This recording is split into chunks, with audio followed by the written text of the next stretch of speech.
그 노래들 중에는 사랑의 노래도 있고 감사의 노래도 있고 또한 이별과 슬픔의 노래도 있고 또한 기쁨과 즐거움의 노래, 또 승리의 노래, 또 희망의 노래, 이런 노래들이 다 이렇게 가사를 보면 나름대로 의미 있는 그런 노래들도 적지 않게 있습니다. 그런데 우리 그리스도인들이 알아야 될 것은 사람이 어떤 노래를 부르냐에 따라서 그 인생도 달라진다는 사실이에요. 오래전 한국의 대중가요 작사가들의 모임인 노랫말 연구회에서 한 연구 논문을 발표를 했어요. 그런데 그 핵심은 뭐냐면 슬픈 노래를 부른 가수들은 일찍 죽거나 슬픈 운명의 주인공이 된다는 그런 내용이었어요. 예를 들면 가수 윤심덕은 1926년에 사회 찬미 죽음의 노래를 불렀는데 그 노래를 부르다가 그의 애인과 함께 일본에 속한 바다에서 동반 투신 자살을 했습니다. 가수 남인수는 1962년 눈 감아들이 오리다 이런 노래를 부르다가 40살에 죽었습니다. 가수 이난영은 목포의 눈물을 부르다가 49세에 죽었습니다. 가수 차중락은 낙엽 따라 가버린 사랑을 부르다가 29살에 죽었습니다. 또한 가수 배우는 마지막 입새라는 노래를 부르다가 일찍 죽었는데 그의 노래들 대부분이 만나면 괴로워, 막차로 떠난 여인, 안개 속으로 가버린 사랑, 전부 보면 슬픈 노래들이었어요. 그리고 가수 김정호는 간다 간다 나는 간다 그런 가사가 들리는 님이란 노래를 부르다가 33살에 죽었습니다. 가수들이 그 노래를 히트하기 위해서는 보통 5,000번에서 10,000번을 부른다고 해요. 그러니까 실력은 늘어나지만 그러나 슬픈 노래, 그런 가사의 노래가 이제 완전히 머릿속에 박혀있게 되어지고 그래서 결국에 그들의 그 인생의 중반 후반기가 아름답지 못하다는 그런 연구 발표가 있었어요. 그래서 우리가 노래도 잘 선택해야 됩니다. 어떤 노래를 부르나에 따라서 인생의 방향이, 삶의 질이 달라진다는 것을 우리가 기억해야 됩니다. 하나님의 자녀들이 부르는 노래가 있습니다.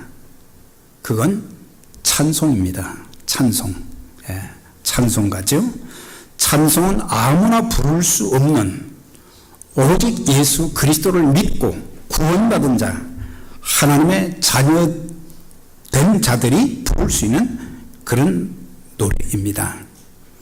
그러나 단순한 노래가 아니라 찬송은 하나님의 이름을, 하나님 그분만을 높이는 것이 찬송이다. 네. 조지 베벌리 쉐어라는 찬양을 잘 부르는 귀한 한 종이 있었어요. 이분은 목사의 아들로 태어나서 음악의 소질이 참 많았어요. 그런데 한 번은 노래대회에 나가가지고 노래를 불렀는데 사람들이 말이죠 그에 대해서 막 박수를 치면서 그의 노래를 칭송을 하니까 한 방송국에서 당신 우리 방송국과 전속계약을 맺자, 돈은 많이 줄 테니까 전속계약을 맺자는 그런 제의를 받게 되었어요. 그런데 한 가지 신앙으로 자란 이 조지 베버리 쉐어는 고민이 좀 생겼어요. 내가 세상 노래를 많이 부르게 되면 돈은 좀 벌게 될 것이지만은, 그러나 자기 신앙 양심상 이게 허락이 안 되는 거예요. 그래서 굉장히 고민을 많이 하는데, 그의 어머니가 또 사모님이니까, 이 아들이 지금 고민스러워하는 그런 것들을 보면서 어느 날 그에게 한 시를 갖다 줍니다. 그런데 이 사람이, 이 아들이 어머니가 갖다 준 그 시를 보자마자 즉각 마음을 결정을 했어요. 그리고 하나님 앞에 기도하기를, 하나님, 저는 방송국에 가서 일을 하면 돈은 많이 벌겠지만 제 신앙 양심상 그런 노래는 못 부르겠습니다. 저는 방송국 제1을 거절하고 하나도 보장된 것은 없지만 하나님을 찬양하는 노래만 부르면서 살겠습니다. 그래서 그 어머니가 준 그 시가 뭐냐? 오늘 우리가 맨 끝에 부를 94장에 있는 내용이에요. 주 예수보다 귀한 것은 없네. 이 세상 부귀와 이 세상 명예와 바꿀 수 없네. 이 찬송. 그런데 이제 그가 시카고로 가가지고 크리스찬 방송국에 취직이 됐어요. 거기서 이제 노래를 이렇게 부르는데, 빌리그레함 목사님이 목사가 되기 전에 휘튼 대학에서 이제 공부를 하다가 어느 날 라디오에서 나오는 이 찬양 소리를 듣게 된 거예요. 아주 그냥 그 찬양을 통해서 빌리그레함이 은혜를 받고는 방송국에 찾아갔어요. 그리고 내가 지금 이제 공부하는 중이지만은 나에게는 큰 전도의 비전을 가진 그런 참 꿈과 사역이 있다. 나와 함께 평생 이렇게 동역할 수 있겠느냐. 그랬을 때에 또 성령님이 그 조지 베버리 쉐어의 마음을 감동시키셔서 아무것도 보장이 안 됐지만 그렇게 합시다. 그래가지고 빌리그레함 전도협회가 구성이 되어지고, 그때부터 빌리그레함 목사님은 전 세계 어디든지 가서 생명의 복음을 전하기 시작했는데, 이 빌리그레함 목사님이 설교하기 전이나 오늘 찬양대가 부른 것처럼 그 다음에 설교한 후에 초청하는 시간에 이 조지 베버리 쉐어가 찬양을 하면요, 하나님의 성령의 역사지만은 성령 충만한 사람들이 찬양을 막 부르고 그러다 보니까 사람들 마음이 막 움직여지고 들은 말씀이 막 속에서 역사하고 그러면서 셀 수 없는 수많은 사람들이 강단 앞으로 나와서 예수님을 구주와 주님으로 영접하는 그런 역사가 있게 되었어요. 그래서 그가 대표적으로 부른 그런 찬송이 주 예수보다 귀한 것은 없네. 이분이 몇 살까지 살았느냐? 찬송을 오래 많이 해서 그런지 104세, 104세까지 2013년에 이제 하나님의 부르심을 받았는데, 하여튼 104세까지 하나님을 찬양하다가 하나님을 증거하는 그 귀한 사역을 감당하다 부름을 받게 된 것을 알 수가 있어요. 우리가 이 성경에 보면은 찬송하라, 찬양하라, 그걸 한번 찾아봤어요. 어떤 성경에 그게 나오는가? 창세기를 좀 찾아봤더니 창세기도 찬송이라는 단어가 또 찬송하라는 그런 그 내용이 많이 있고, 그 다음에 그러니까 창세기뿐만 아니라 모세오경, 창세기, 출애굽기, 레위기, 민수기, 신명기에 다 나와요. 레위기서에도 보니까 있더라고요. 역사서, 선지서, 시가서, 신약의 사복음서, 바울서신, 공동서신, 그리고 요한계시록에도 보면은 찬송, 찬양이라는 그런 단어가 굉장히 많이 나오는 것을 보게 돼요. 그래서 찬송이란 뭐냐? 성도들이 하나님께 드리는 찬미의 제사이자 사랑과 은혜가 풍성하신 그분의 이름을 증거하는 입술의 열매가 찬송이다 라고 하는 것입니다. 기도를 우리는 보통 영혼의 호흡이라고 그러지만 사실 찬송도 영혼의 호흡이다. 그렇게 말할 수 있어요.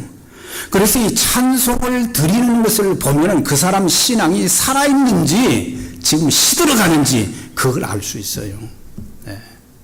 앞에서 이렇게 보면서 정말 하나님을 찬양하는 그 마음이 말이요 감격해서 온 목소리를 높여서 하나님을 찬송하는 것. 네. 여러분들 연세가 들고 그러면 나중에 목소리도 안 나와요. 네. 목소리 잘 나올 때 찬양 많이 하시기 바랍니다. 네. 목소리 하나님이 주셨는데 그건 하나님 찬양하라는 목소리고 그 다음에 예수 그리스도의 생명의 복음을 전하라고 하나님이 주신 거예요. 밥만 먹으라고 입을 준 게 아니에요. 이사야 43장 21절에 보면 이 백성은 나를 위하여 지었나니 나의 찬송을 부르게 하려 함이니라. 하나님이 인간을 지으신 목적이 뭐냐? 네. 어떤 성경에는 영광을 받으시기 위함이다. 또 하나는 뭐예요? 네. 나의 찬송을 부르게 하려 함이니라. 하나님 지으신 목적이 찬송 부르게 하기 위함이다 그랬어요. 그래서 신구약 성경을 보면 하나님께서 그의 백성들을 지으신 목적은 찬송을 부르게 함이라고 하셨고 그 다음에 모든 66권의 성경을 통해서 하나님이 택하신 선인 이스라엘 백성들에게 하나님을 찬송하라 그랬어요. 이건 명령했어요. 찬송을 부르면 좋겠다는 것이 아니라 마땅히 하나님은 찬송과 영광과 존귀를 세세무궁토록 받으실 분이시기 때문에 하나님 앞에 찬양을 드리라. 그 다음에 하나님의 백성들은 그 말씀을 따라서 하나님을 높이고 받은 은혜와 축복에 대해 감사하며 기쁨으로 찬양을 드린 거예요. 예. 그래서 참 믿음이 좋은 사람들은 하여튼 틈만 있으면 그의 입술에서 꼭 예배 시간에만 찬양하는 게 아니고 늘 그의 입에서 감사의 찬송, 기쁨의 찬송, 소망의 찬송, 사랑의 찬송, 이런 찬송들이 끊임없이 울려 퍼지는 거. 그래서 교회도 찬양대가 잘 돼야 돼요. 찬양대가 잘 돼야 돼요. 그래야 온 교회가 찬양하는 교회가 될 수 있는 거죠. 온 교회가 기도하는 교회, 온 교회가 하나님 말씀대로 사는 교회, 온 교회가 하나님을 찬양하고 말이죠. 그런 교회가 될 때에 생명력이 넘치는 교회가 되어지고 생명력 있는 그런 신앙인들이 될 수 있는 거예요. 우리 그리스도인들은 이 땅에 살 때까지만 찬양하는 사람들이 아닙니다. 우리가 주님 나라에 들어가서도 우리가 할 일은 영원토록 세세무궁토록 하나님을 찬송하는 일이에요. 계시록 4장 11절에 보면 24장로들이 보호자의 앉으신 앞에 엎드려 세세토록 살아계시는 이에게 경배하고 자기의 면류관을 벗어버리며 이르되 우리 주 하나님이여 영광과 존귀와 권능을 받으시는 것이 합당하다고 하는 그런 예배, 그런 찬양을 드리는 것을 보게 돼요. 여기서 24장로는 그냥 장로들 말하는 게 아니에요. 신구약 시대에 구원받은 하나님의 사람들 모두가 그게 24장로인데 그들이 하는 일이 뭐냐? 하나님 앞에 예배를 드릴 때 너무 감사해서 그들의 면류관, 주를 섬긴 희생과 눈물과 헌신으로 주님과 교회를 섬겨서 인정받아가지고 면류관을 쓰임 받았는데 그 면류관을 보좌에 던지면서까지 하나님을 찬양하는 아름다움 보게 돼요. 계시록 5장 12절에도 죽임을 당하신 어린 양은 능력과 부와 지혜와 힘과 존귀와 영광과 찬송을 받으시기에 합당하도다. 그래서 그분은 보좌에 앉으신 분, 보좌에 앉으신 이와 어린 양에게, 예수 그리스도에게 찬송과 존귀와 영광과 권능을 세세토록 돌릴지어다 그랬거든요. 우리 각 개인, 우리 가정, 교회 찬양이 넘치기를 주의 이름으로 축원합니다. 우리가 하나님 앞에 정말 성령의 인도하심을 받아서 하나님을 찬양하게 되면 악한 마귀가 물러가는 거예요. 예수의 이름으로 예. 사울이 악귀가 들었잖아요.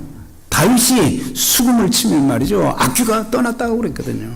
찬양 부를 때 사탄의 악한 마귀가 떠나게 되어지고, 우리에게 늘 근심과 걱정과 두려움과 이런 모든 세상적인 악한 것들이 다 떠나게 되어지고, 우리 인생의 실타래가 얽힌 것처럼 풀 수 없는 그런 상태지만 하나님께 찬양하면 그 문제도 풀어주시고 닫힌 문이 열리며 놀라운 기적을 체험하게 될 것입니다. 누가복음 1장에서는 천사 가브리엘이 하나님의 보내심을 받아 요셉과 정혼한 마리아에게 찾아가 이런 말을 했어요. 여인에게 은혜를 받은 자여 평안할지어다. 주님께서 너와 함께 하시는도다 하니 깜짝 놀란 거예요. 아니 이게 무슨 말입니까? 천사가 말합니다. 내가 성령으로 아이를 잉태하게 될 것이며 아들을 낳으리니 그 이름을 예수라 하라. 천사 가브리엘이 마리아에게 나타나서 내가 성령으로 잉태될 것이다. 그리고 그 아이를 낳으면 이름을 예수라 하라. 그걸 이제 말해 주었어요. 마리아가 충격을 받습니다. 나는 남자를 알지 못하는데 어찌 이런 일이 있을 수 있습니까? 그때 천사가 마리아에게 또 말합니다. 지극히 높으신 이의 능력이 너를 덮으니 너를 통해서 태어날 자는 하나님의 아들이라.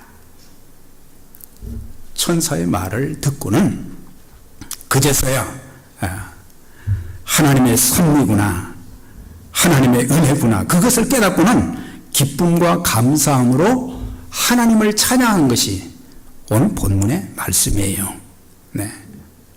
참 이걸 보면 마리아는 영적 감각이 굉장히 뛰어났던 것을 보게 돼요.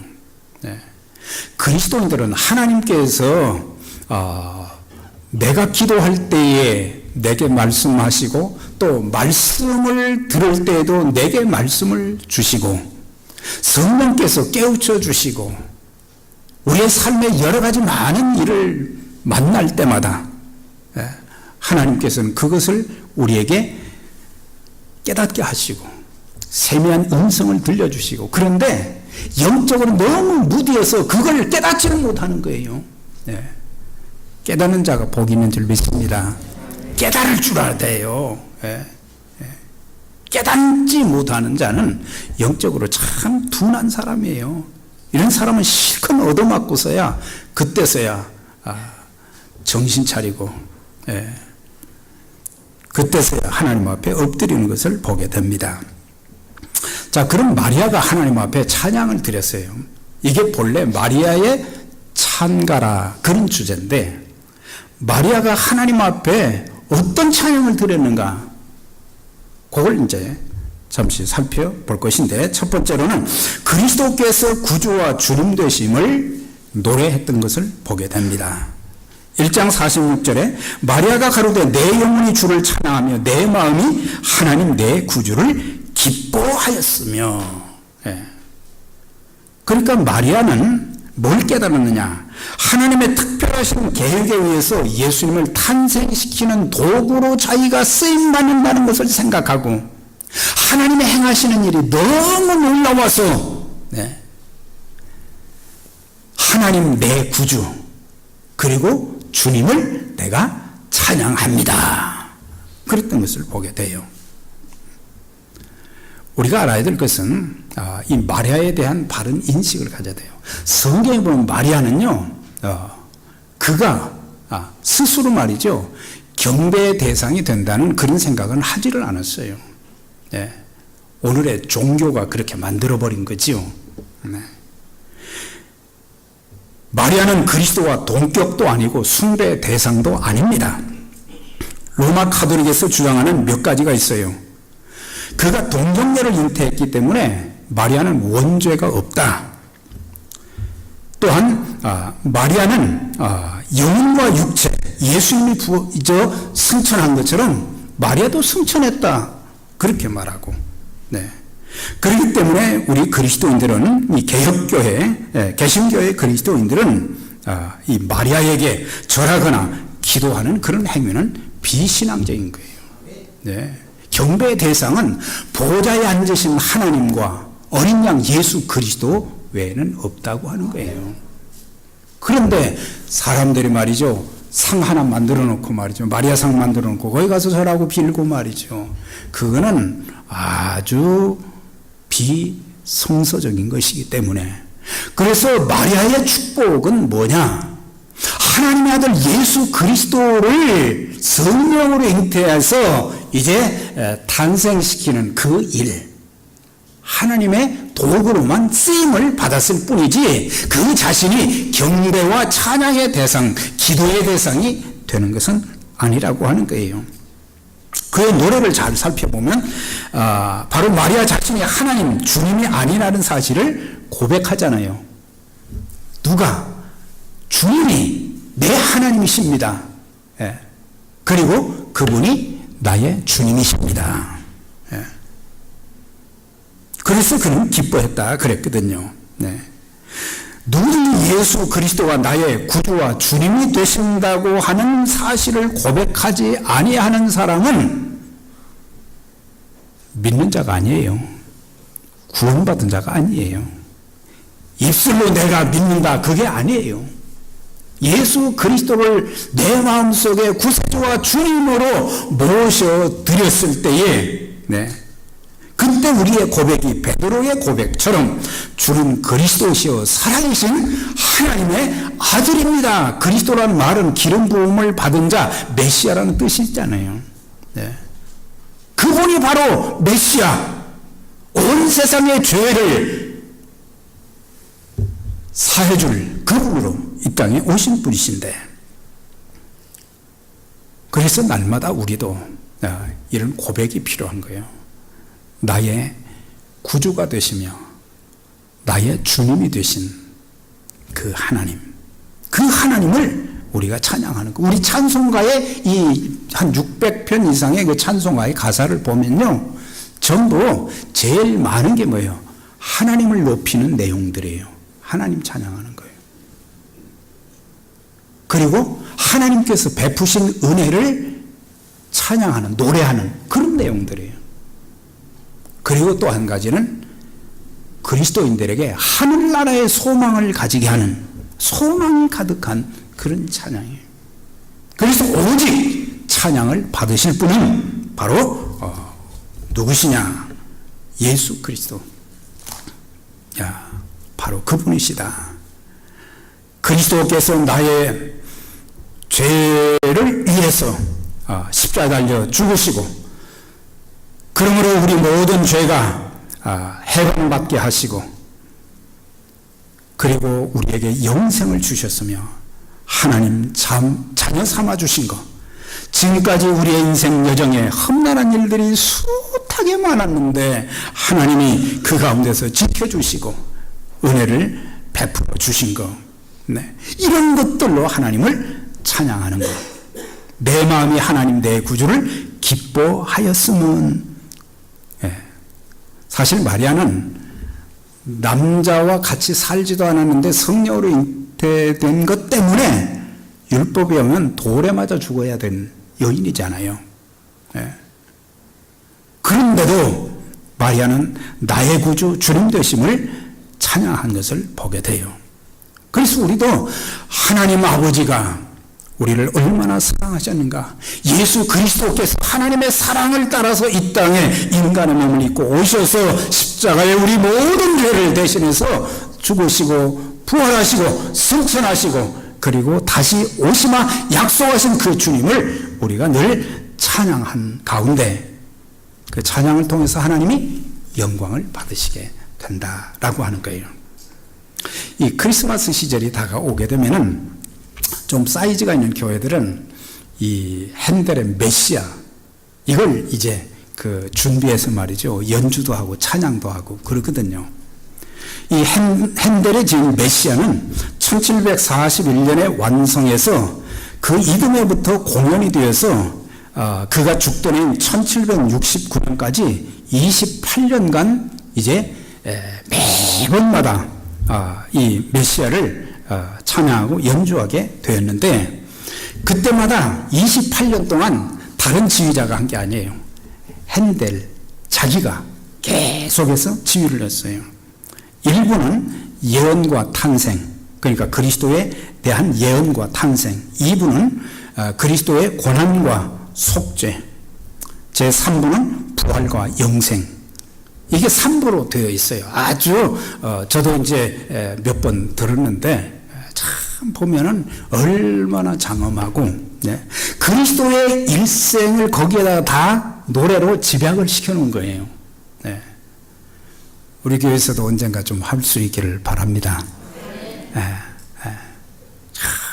얼마나 은혜가 되는지.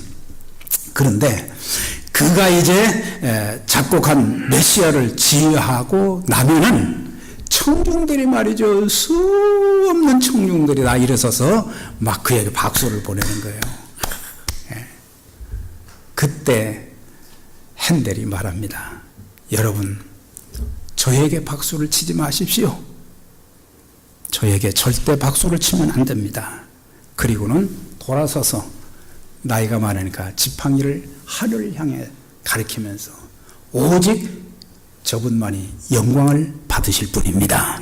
그분만이 박수와 영광을 받으실 분이니까 저한테 박수 치지 마세요. 야, 인기가 얼마나 있어요. 그런데도 자기는 박수를 사양을 했어요.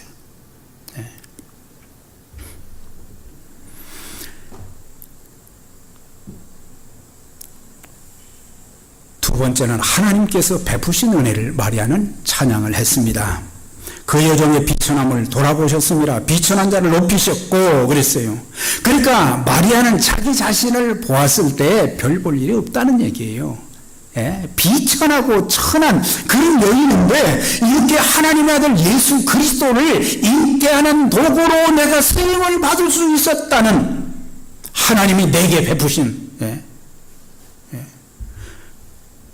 그런 복을 주셨는가? 나를 돌아보시고 나에게 예수님을 잉태할 수 있는 특권을 주신 것, 이것이 오직 하나님의 은혜입니다. 나는 자격이 있는 것은 아니지만은 하나님의 은혜로 이런 복을 받게 되었습니다. 그러면서 하나님을 찬양하는 거예요.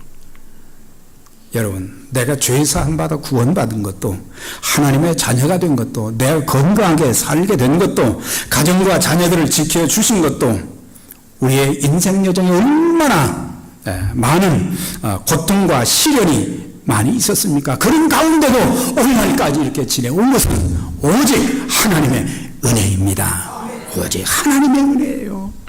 하나님의 은혜를 있을 데 없는 자, 왜 구속하여 주는지 난 알 수 없도다. 하나님의 은혜예요. 하나님의 은혜. 그러기에 우리 모두 평생 신앙생활하고 직분을 가지고 주님과 교회를 섬기는 것도 오직 은혜이기 때문에 직분의식이나 공로의식이 있어서는 안 됩니다. 하나님의 자녀들은 은혜의식만 있어야 됩니다. 하나님 은혜입니다. 하나님 은혜입니다. 내가 믿음 생활하게 된 것도, 내가 지금까지 숱한 혼란과 역경 속에서 이렇게 살아온 것도, 하나님 앞에 예배 드릴 수 있었던 것도, 하나님께서 내게 주신 귀한 직분을 가지고 하나님의 교회를 섬길 수 있던 것도, 이것은 직분 자랑이 아니고 하나님이 나에게 은혜를 주셔서 이 직분을 가지고 섬길 수 있게 해주셨으니 얼마나 감사합니까? 주님의 은혜를 깨달은 사람들은 교회에서 큰 소리를 안 내요. 은혜를 받지 못한 사람들이 큰 소리를 내는 거예요. 자기의 공로도 주장하지 않습니다. 오직 하나님의 은혜입니다. 이런 사람들을 하나님께서 평생 복 주시고 귀하게 사용해 주신다는 사실을 기억하셔야 돼요. 하나님의 은혜가 떨어지면 우리의 생명도 아무것도 아니에요. 우리의 건강한 몸도 아무것도 아니에요. 직분도 아무것도 아니에요. 내게 주신 물질이 무슨 소용이 있으며, 하나님의 은혜, 이것이 마리아를 감동시켰고 그 감동은 찬양으로 이렇게 이어졌던 것을 보게 됩니다. 그 다음에 이제 또 한 가지는 겸손한 자에게 복을 주시는 하나님을 찬양한 것을 보게 돼요. 그의 팔로 힘을 보이사 마음의 생각이 교만한 자들을 흩으셨고 권세 있는 자를 그 위에서 내리치셨으며 비천한 자를 높이셨고 줄이는 자를 좋은 것으로 배불리셨으며 부자를 공수로 보내셨도다. 인류의 역사 속에 권력 있는 사람들, 부가 있는 사람들, 전부 교만한 사람들이었어요. 근데 하나님이 다 무너뜨리셨어요. 역사를 보면은 하나님의 은혜, 하나님의 놀라우신 그 역사를 이제 자랑하지 않고 자기를 높인 그런 사람들은 다 흩으셨다 그랬어요. 내리치셨다 그랬어요. 부자를 공수로 빈털터리 되게 하셨다는 거예요. 그러나 가난하고 보잘것없지만 정말 하나님의 은혜를 깨닫고 겸손한 사람들은 하나님께서 복을 주신다는 것을 깨닫고 그는 노래를 했어요. 사실 예수님이 마리아의 몸에 잉태되셨을 당시에 참 그 시대에 잘나고 많이 배운 여인들, 부자인 여인들이 얼마나 많았어요. 그런데도 비천한 마리아를 선택하신 것은 하나님의 신비요 하나님의 은혜인 것입니다. 오늘 우리도 물어야 됩니다. 만왕의 왕이신 주님을 나의 마음에 나의 삶의 구세주와 주님으로 믿게 하신 섭리가 무엇인가? 그냥 나 천국 가는 거 그것이 다가 아니에요. 왜 나 같은 자를 구원해 주셨는가? 하나님 자녀 삼아 주셨는가? 나에게 이런 직분을 주셨는가? 우리가 하나님의 일꾼이 된 것도 내가 똑똑하고 잘나서가 아니에요. 하나님의 은혜로. 사도 바울에게 4개의 직분을 주신 것은 은혜로 주신 것이다 고백을 했어요. 우리가 구약 성경에 모세형 아론도 대제사장이 되었었는데 성경에는 뭐라고 기록을 했느냐? 그가 자격이 있어서가 아니에요.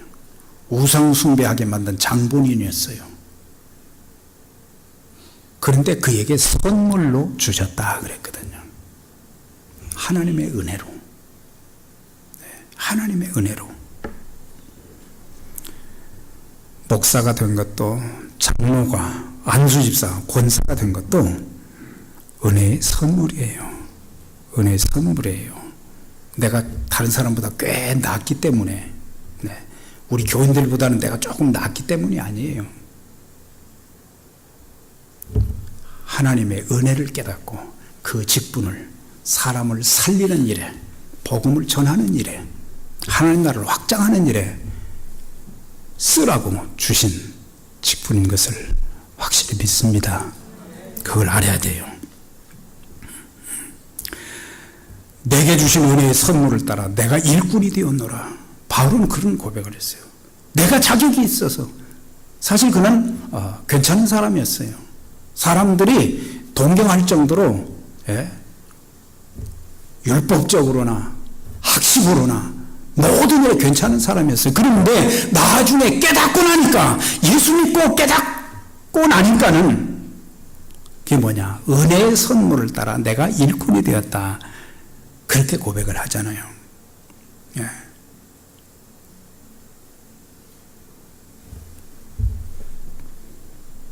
우리는 하나님의 은혜라는 것을 알고 겸손해야 돼요. 그리고 믿음의 사람들은, 겸손한 사람들은 하나님이 말씀하시면 계속해서 거절하는 것이 아니라 믿음으로 받아들이고 순종하는 사람들이에요.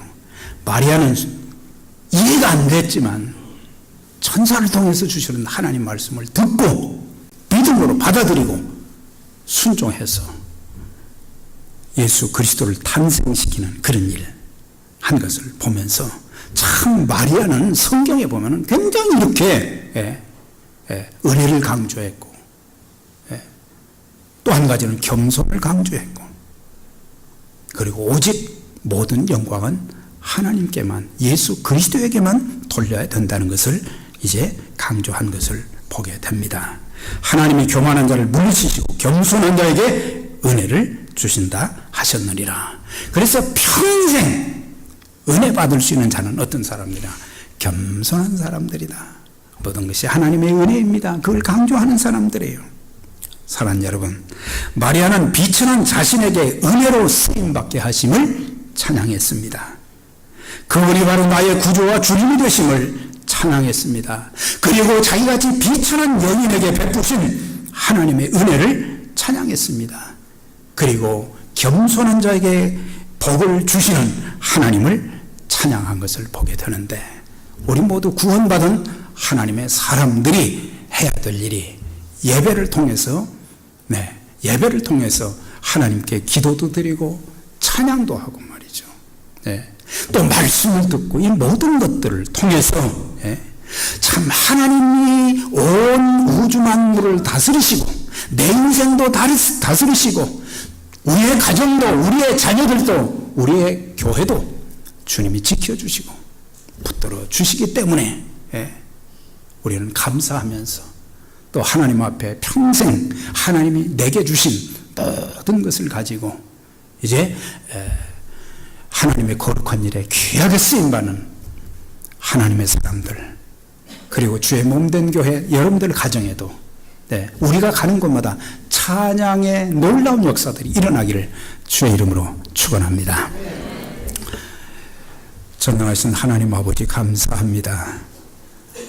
오늘도 우리에게 주신 말씀들을 상고하면서 마리아가 얼마나 순수하게 예수 그리스도의 잉태 소식을 듣고 난 이후에 처음에는 두려워했지만 감사함으로 받아들이고 순종하면서 내 구주 내 주님을 찬양하며 또한 은혜 베푸신 하나님을 찬양하고 겸손한 자에게 복을 주시는 그 하나님을 찬양했듯이 우리 모든 믿음의 가족들 주님 나라에 갈 때까지 이 땅에서 어떤 삶의 상황 속에서도 하나님을 찬송하면서 하나님의 이름을 높이고 모든 환난과 시련에서도 승리하면서 하나님의 거룩하신 뜻을 이루는 믿음의 가족들, 특별히 에베네셀 선교교회 찬양이 풍성한 교회 되어지고 하나님의 살아계심의 놀라운 역사가 계속해서 일어나는 기적을 더하여 주시옵기만을 바라고 존귀하신 예수님 이름으로 기도드리옵나이다. 아멘.